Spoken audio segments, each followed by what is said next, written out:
Ali Nawaz Ivan साहब, आपके नज़दीक सदर मुमलिकत का जो इंटरव्यू है जिसमें जितने भी बातें वो कर रहे हैं, कायल नहीं कि साजिश हुई, फ्रस्ट्रेशन थी, इमरान खान साहब की ज़ाती फैसला था, किश्तियाँ जला दी पार्लियामेंट में जाने का, आप उससे सहमत हैं या आप समझते नहीं ये उनकी ज़ाती राय है, या आप समझते पार्टी के अंदर इस तरह और भी बड़ी आवाज़ें हैं जो इमरान साहब को ये समझा रही हैं कि ये साजिश वाले उस पर ना जाएँ और पार्लियामेंट वापस चले जाएँ?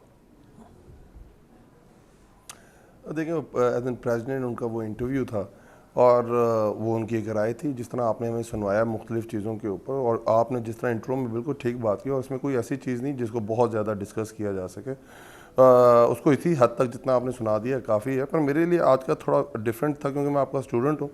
तो आज का तो आपने कहा कि मेन ये है, तो मेन तो ये है आज पाकिस्तान और इस्लामाबाद के अंदर जो स्टोरीज़ हैं कि जो एक बयानिया बनाया गया था न्यूट्रल का, वो उड़ के रह गया। मेरे उस्ताद टिसोरी साहब लग गए, लोग क्या बात कर रहे हैं, एतजाज़ अहसन साहब ने क्या कह दिया, लोग उसके बारे में बात कर रहे हैं। हैकर पकड़े गए, 8 GB डाटा जिन्होंने हैक किया प्राइम मिनिस्टर हाउस का, वो एक रिमोट एरिया के 2 आम से लड़के थे। बड़ी स्ट्रेंज बात, इस पर डिस्कशन होनी चाहिए थी। और सवाल कर ले, आप करें सर, आपका अपना शो है, आप करें, निकले, बताएं खुल के करें। ओ भाई, हम तो भाई डरते कामते, कहीं आप हमें कहेंगे भाई जाओ क्लासरूम से बाहर निकल जाओ, हाथ नहीं, मैं नहीं कहूंगा, जिन्होंने कहना होगा वो आपको निकाल देंगे। मैं नहीं सर, तो मैं तो तैयार खड़ा होता हूँ जब भी मैं आपके शो के अंदर आता हूँ। और मुझे इतना मुझे आपके ऊपर भरोसा है कि जब भी मैं कोई बात करता हूँ आप सुनते हैं और चीज को उस मेरिट के ऊपर उसको डिस्कस करते हैं। तो आज जो चीजें आपने कही तो मेरे ख्याल से इससे बड़ी स्टोरीज थी। ठीक है, अच्छी बात है, हम इस पे बात कर लेते हैं। लग गए भाई, हम इस पे बात कर लेते हैं। टिसोरी साहब किस तरह लग गए कि टिसोरी, और हर जगह पहले तो बयानिया था कि हम न्यूट्रल हो गए, और हर जगह कराची पूरे सिंध से खबर ये आ रही है कि एस्टेब्लिशमेंट ने उसे लगाया।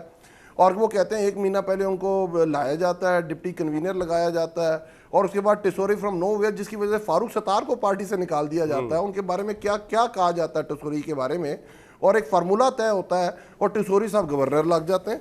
फिर जो एतजाज़ अहसन साहब कहते हैं ये तो बड़ी ही अलार्मिंग है। और मेरा ख्याल था कि DGISPR को, क्योंकि वो मईशत को भी जानते हैं, वो अमनो अमा को भी जानते हैं, और स्टॉक एक्सचेंज ऊपर जाती है नीचे जानती है, वो उसको भी जानते हैं, और अल्हम्दुलिल्लाह उनको मुबारक हो, उनकी प्रमोशन भी हो गई। तो इसके ऊपर आके उनको बयान देना चाहिए था कि जो एतजाज़ अहसन ने कहा है, सबसे नामवर वकील हैं पाकिस्तान के, नवाज शरीफ के वो वकील रह चुके हुए हैं, बड़े बड़े केसेस के अंदर वो रह चुके हैं। चीफ जस्टिस मूवमेंट के अंदर सबसे बड़ा रोल उनका था।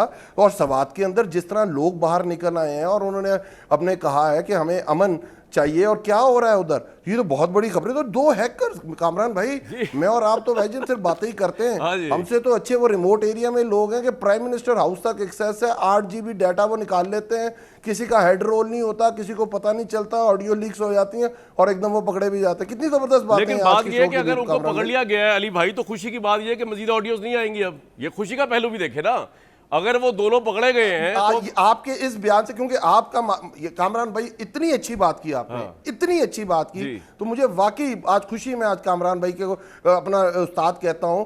आज उन्होंने, क्योंकि आपका उनका मौकफ ज्यादा पहुंचा है हमसे, तो आज की हेडलाइन स्टोरी है कि कामरान भाई ने कह दिया आज के पास नहीं, आप कह रहे हैं कि वो हैकर दोनों पकड़े गए हैं। अगर तो वही 2 हैकर हैं तो फिर तो और ऑडियो लीक्स नहीं आनी चाहिए। मैं तो ये कह रहा हूं आपसे, अगर तो वाकई वो आप कह रहे हैं 8 GB पकड़ा गया। मैंने जो कामरान भाई कहना था, आपको अगर समझ आ गया, मुझे भी समझ आ गया। मेरी बात सुने, अगर आपको कॉपी ना दे दी हुई तो फिर नहीं निकलेगा बाहर, फिक्र ना करें। एक बात, दूसरी बात, मैं जाऊंगा उस्मा साहिबा के पास। यार वैसे जी अपने कामरान शायद एक बात तस्लीम जी बुखारी साहब, आज जो है ना अली अहमद अवान ने आपको क्लीन बोल्ड कर दिया है। अच्छा। सवाल आपका कुछ था, वो देखे आपको कोई बात नहीं। बुखारी साहब, मैंने अल्लाह की कसम लाहौर आना होता है, ये मेरे उस्ताद हैं। मान गए जिंदगी क्यों तंग करना चाहते हैं? कत्ल होने को भी तैयार हूं, लेकिन मैं एक बात तो कर लूं। सलीम भाई, कामरान भाई एक बात। जी अली भाई, कामरान भाई एक बात, सलूट है, कामरान भाई एक बात, सलाम है आपको।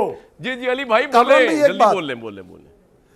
मैं सलीम भाई को कह रहा हूं, मैं तो आते ही अपने उस्ताद के प्रोग्राम में इसलिए हूं कि भाईजान की फैन फॉलोइंग कोई बहुत ज्यादा है, तो हमारे पे भी किसी की नजरें करम पड़ जाए। सही बात है। अच्छा, अब मैं आता हूं आगे उस्मा बुखारी साहब की तरफ। ये तो होगी बातें बड़ी अच्छी। एक मिनट कामरान, एक सेकंड कामरान जी, ये जो जिस लीक के ऊपर खुश हो रहे हैं ना कि वो पकड़े गए हैं, ये भी बताएं इनको कि ये सारी लीक्स आपके दौर की हैं, जब प्राइम मिनिस्टर हाउस आपके कब्जे में था। मैं ये कह रहा हूं कि ये बातें करने की हमें जरूरत नहीं है। पकड़े गए तो अच्छी बात है, और लीक नहीं आएगी अगर आएगी। लेकिन मैं एक बात, ये बिल्कुल ठीक कह रहा हूं, उन्होंने बर वक्त पकड़ा है, उन्होंने बड़ा बर वक्त पकड़ा है। मैं सिर्फ एक बात कहना चाह रहा हूं, ये जो आप एतजाज़ अहसन हजरत एतजाज अहसन साहब, शुक्र है रहमतुल्लाह अलैह आपने उनके साथ नहीं लगाया, but who is he to say all these things without evidence.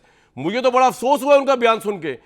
अगर इतना बड़ा लॉयर बगैर in a sane mind, which is a very capable lawyer, मैं ये नहीं कह रहा कि इनसेन बातें कर रहे हैं, बिल्कुल सेन है वो, कोई एविडेंस है जो उन्होंने बयानात दे दिए, दाग दिए कि ये हो गया, ये हो गया, ये हो गया, भाई उसका एविडेंस दे, यहां पे भी चलाएंगे हम। उनका कहना अली भाई आपके लिए हो सकता है बहुत बड़ा कोई कॉल अकवाले जरिए हो गया, लेकिन उनके कह देने से क्या होता है? हु इज ही? वो क्या चीफ जस्टिस है जिनके सामने कोई एविडेंस आया हुआ है?